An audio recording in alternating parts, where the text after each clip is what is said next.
Joining me now, billionaire investor and CIO of Omega Advisors, Leon Lee Cooperman. Lee, thanks for joining. Nice to be with you. It's great to have you here. Listen, I've always been a fan of yours, not because you're rich or that you're a great, successful hedge fund guy, and I'm a Wall Street guy myself, but because you're a guy who came from the South Bronx and you made it to where you made it. We're in an era right now where a lot of people are wondering, how can that be done? Can it still be done? And if so, how? Like, how does someone make that same journey? Is it possible to make the one that you've made? Well, I think, number one, I consider myself Mr. Lucky. You know, there's a lot of luck along the way in addition to hard work. I think you need parents that motivate you. What if you don't have them? Well, you have to still make it? Can you still make it? Find a mentor. It's a bunch of things. Find a mentor, somebody that urges you on, explains the facts of life. Work hard, get an education. And I say the most important thing in being successful is do what you love and love what you do. Because, you know, you don't go into a field for money. You go into a field because you have an inclination, you have a drive, you have an interest. But a certain amount of luck, but it's hard work. You know, my background, to be honest, I'm the first generation born in America in my family. I'm the first generation to get a college degree. I started out in the South Bronx, as you mentioned. I went to public school in the South Bronx, high school in the South Bronx.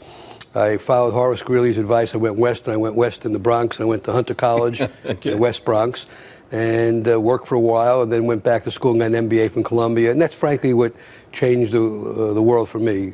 It basically sharpened my interest, focused my interest, and opened the door to Wall Street for me. You know, my wife was born in the South Bronx. I have a lot of relatives currently in the South Bronx, and they will listen to you and say, okay, some of those things I can probably do. I mean, I can't make up for the fact if I don't have a father or whatever. To your point, maybe you can find a mentor along the way. School is a little tough. It's pretty expensive. But the idea, though, in your mind, though, is to keep moving forward. And because the reason I say this is, we wonder about the American dream. It feels like in this environment that we're in right now, and it doesn't matter what you believe in politically, it feels like so many people have lost the idea that the American dream is possible, that it's possible right now that some kid in the South Bronx could be the future Lee Cooperman. It's more difficult, but it could be done. I mean, I went to Hunter College. I paid $24 a semester for my education. I got a princely education. More importantly, I met my wife in my sophomore year. We're married 51 years. It's harder, more difficult, but it can be done. There are plenty of success stories today, and you just got to basically, you have the right mentor, the right parenting, the right emphasis on education. What about this system? Because you talk about college being $24. The biggest issue in this country right now, income inequality. I mean, this is one thing that everyone agrees on. I don't care if you're a Republican or Democrat. Where people disagree is how do you remedy it? And I think this is going to be a defining moment for our country. And where do you come down on this? Do you remedy it by just pulling yourself up by the bootstraps, or do you remedy it by sort of like Hillary Clinton said, going after guys like you, billionaires, and maybe snipping a little bit of your cash and forcing it back into society? I have a very strong view of this. I've taken the giving pledge with my whole family has gone along with it, with Warren Buffett. I pledged to give at least half of my net worth. In fact, I'm going to tell you right now, I'm giving all my net worth back to society. I believe on equal opportunity. So there are a lot of things I'm doing, whether it's with Robinhood, Cooperman College Scholars, or other self-help programs to basically give these brilliant youngsters an opportunity for a future.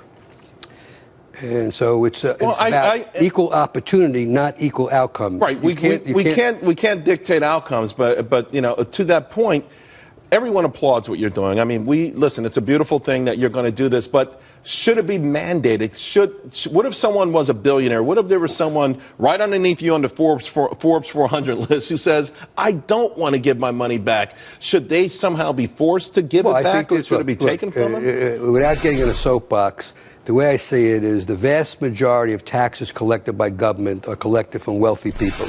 I believe in the progressive income tax structure. I believe in my brother's keeper. What we have to do as a nation is coalesce as to what should the maximum marginal tax rate be on wealthy people. That will define the revenue yield to the U.S. government, and the government's got to size itself to that revenue yield. Now, I asked that question. I don't want to reveal any secrets of Mr. Buffett, who I have an enormous respect for, Warren Buffett. And basically, he said if you make over $1 million a year, 35%. If you make over $5 million a year, 40%. I have no problem. I sign on the dotted line in a nanosecond. I'm willing to give half of what I make back to the society. Okay, I'd like it to be spent properly and not wasted. That's why I'm doing a lot of personal charity, to give the money to children, to give them the equal opportunity.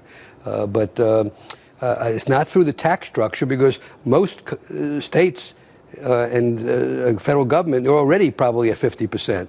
Oh, sure, okay? sure. And so it's a question really of sitting down. You asked this question of Bernie Sanders, and I guess he'll tell you the marginal tax rate will be 90%. Well, I think that's ridiculous. Well, he'll say 90% worked out pretty well in the 1950s, of course. At that time, there were no deductions. Exactly, and no one ever actually gets with a calculator and figures out there might have been 3 people who qualified for it. I think, you got to educate people. I learned at the foot of the Gus Levy's of the world, the John Whiteheads of the world. Goldman Sachs was a very generous firm. They encourage charitable giving. You watch the legendary fellows at Bear Stearns.